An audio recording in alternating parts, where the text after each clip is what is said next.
So this is the animal search page for the new CGen online software platform for short-horn beef. Now the first thing you'll notice is there's only one bar here to type in the animal details. Now you can type in what you know about the animal. You can type its registration number, you can type in its name, whether full or partial, and tattoo, same, full or partial tattoo, or you can type in their NLIS if you know it, or copy and paste from an Excel. So today we're going to take a look at a pretty popular short-horn bull called Southcote Hero. So in the old system we would type in SC space H1. Now the only real difference between this system and what we're used to is we need to remove that space. So whether it's a YY space animal or an SC space animal, we just need to remove that space and just type it in, and then either hit enter or click search. So this is the landing page for each animal. So as you'll see, there's some pretty basic details here. Date of birth, sex obviously, registration type, colour. Click on the sire, or you can click on the dam and it'll tell you the breeder and owner. So if we just click on the animal itself, it'll take us through to the main animal page. So here again you'll see pretty basic details at the top. Polled, red, male, not a twin. It obviously has a click link here for the breeder and also for the owner.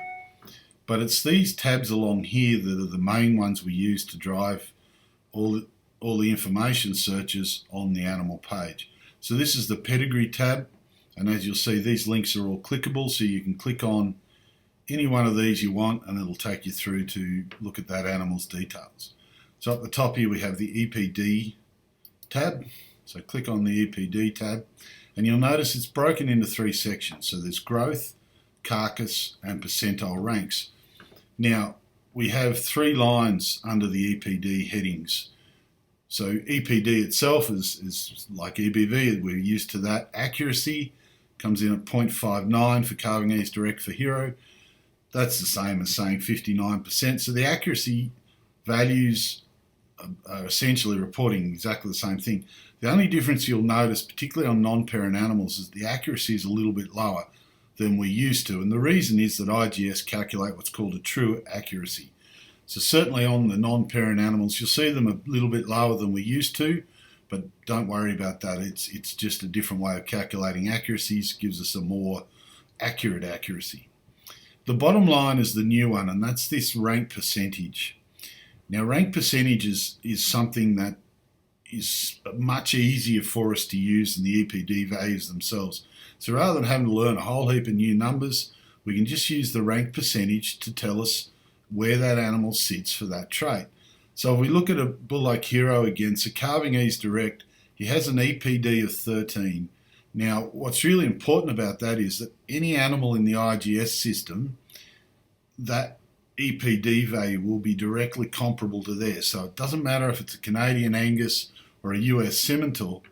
At the end of the day, that Carving Ease value of 13 will be directly comparable to their EPDs. And so we can use the EPDs very easily to compare short-horns in Australia to short-horns in the US or short-horns in Canada. But the rank percentage is a little bit different. Now this is a rank percentage only of the short-horn population in Australia. So we're not ranking against all the other animals in the rest of the world. It's just this short-horn population in Australia. And so Hero for Carving Ease Direct has a rank percentage of 4. Now what that says is that 3% of sires, current sires in the short-horn population in Australia are going to have a higher Carving Ease EPD value than Hero has. But 95% will have a lower Carving Ease EPD value than Hero's value. So we know that he sits on the 4th percent for that short-horn population for his Carving Ease Direct EPD, and the same for the rest of the EPDs. So the EPDs are pretty straightforward. Carving Ease Direct, as we know, birth weight, weaning weight, which is the equivalent to 200 day, yearling weight, which is fairly equivalent to 400 day, but it is a 365 day measure. Milk, maternal calving ease, so the expected calving ease in the daughters of Hero. This is a newer EPD, so this is maternal weaning weight, and it's a combination of both growth and milk. So essentially the way to use this one is if you're looking to increase weaning weights, this is a good one to do it. The difference here is weaning weight is direct. So this is the direct weaning weight EPD response for Southcote Hero progeny, but this is for Southcote Hero daughters. So if you're looking to change milk, either raise it or lower it, use the milk EPD to do that. But if you're more conscious of the weaning weight of the progeny from the daughters, use maternal weaning weight to do that. So stayability is another new one. And stayability is a measure of reproductive longevity. And effectively what it is the percentage, and it's the percentage likelihood of the daughters of Hero staying productive until they're 6 years of age, provided they calved at 2-year-old. So this is 17.2% above, and as you can see, ranks in the top 3%. But it's a really important measure. It's not one we've had before. It's going to take a little time for the breed to make big improvement in it. It's hard to make improvement when you haven't had a measurement. But reproductive longevity obviously is an important measure. Down here we have the index values. So the API is the one we'll be concentrating on. Now the API is the all-purpose index. It's a maternal index, but it also has a measure for both carcass quantity and quality. So it's a very balanced index. You won't see quite as much movement from individual figures as perhaps we have done in the past. So the all-purpose index for Hero, for example, is 129, but he ranks in the top 2% for the short-on breed in Australia. So down the bottom we have some data sources. So again, we've got birth weight, weaning weight, yielding weight. Now, when you see a P in front, P means progeny. So the 179 means 179 progeny with birth weights recorded. And the same here, there's a P in front of the weaning weight, so it's 119 progeny with weaning weights recorded, 53 progeny with yielding weights recorded, and 67 progeny with calving ease data recorded. Now when we get here and you see there's a H in front of the calving ease, H means herds. So currently that hasn't been calculated, but as this goes fully live, it'll give you a list of the number of herds that those birth weights have been recorded in. When we get on to carcass, we've got carcass weight, ribeye area, which is just another way of saying eye muscle area, fat, marbling, and one trait's missing here is yield grade, and that will come through when we go fully live, as will these docility figures. Now the thing to understand about the carcass EPDs for IGS, they are relevant to the carcasses themselves, so direct carcasses. What we're trying to measure is what we're trying to improve, which is carcass quality. So you'll find that these are rankings using direct carcasses, and ultrasound is correlated in there. So again, if we look here, there are no progeny with carcass weights, no progeny with carcass ribeyes. Essentially, there aren't any progeny that have come through and been slaughtered and had their carcass data captured. Where it says U, that means ultrasound. So progeny with ultrasound carcass weight, progeny with ultrasound ribeye area or eye muscle area, progeny with ultrasound fat, and progeny with ultrasound IMF. So the 35 ultrasound IMF records from progeny of Hero in the analysis.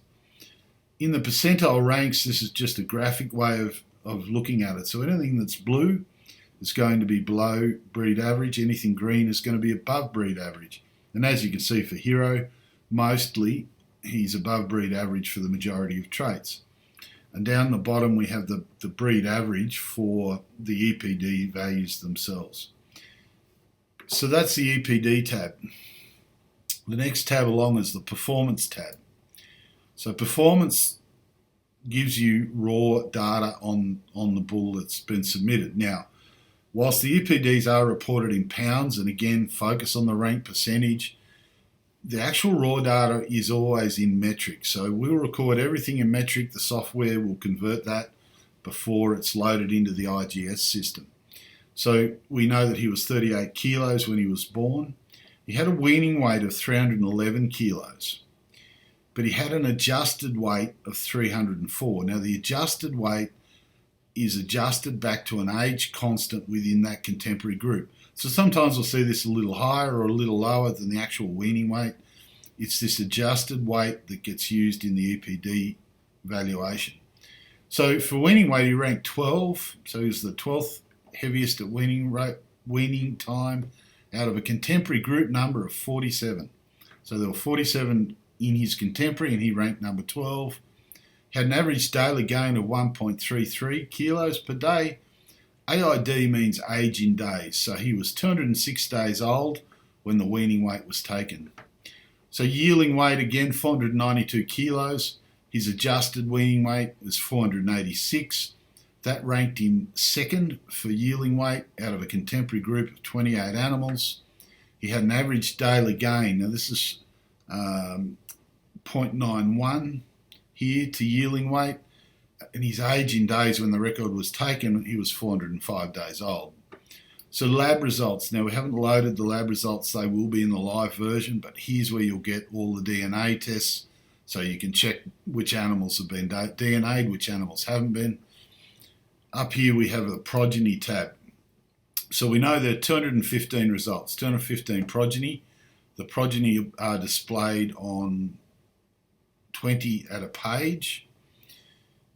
And again, reasonably basic details in all the progeny. You can click on the animal to go through to it, but all the EPDs are here and index, as well as some of the performance data that was recorded on the progeny. Now you can change the way that's ordered. You can change it by name, you can change it by sex, or you can change it by herd book number. The last tab here is summary, and that's just a summary of all the tabs we've been through. So if you just want to look up an animal quickly, this is probably the tab you're going to go to, and that'll give you a summary of everything pretty much we've seen, with the exception of the lab results and progeny. This last tab, link service, this is really only for the owners of the bulls. If you want to link this to a Facebook page or to your website, it automatically creates a link, and you can then embed that into your web page or your Facebook page, so that when people click on that, it'll automatically bring them back to this pedigree page. So that's the animal search. That's how it works. It's pretty simple. As with all online systems, just keep clicking forward. You don't need the back button. Just keep going to the next tab that you want to use. And then when you're done, hit close, and that'll take you back to your original page. So that's the animal search page, guys. Good luck and happy hunting.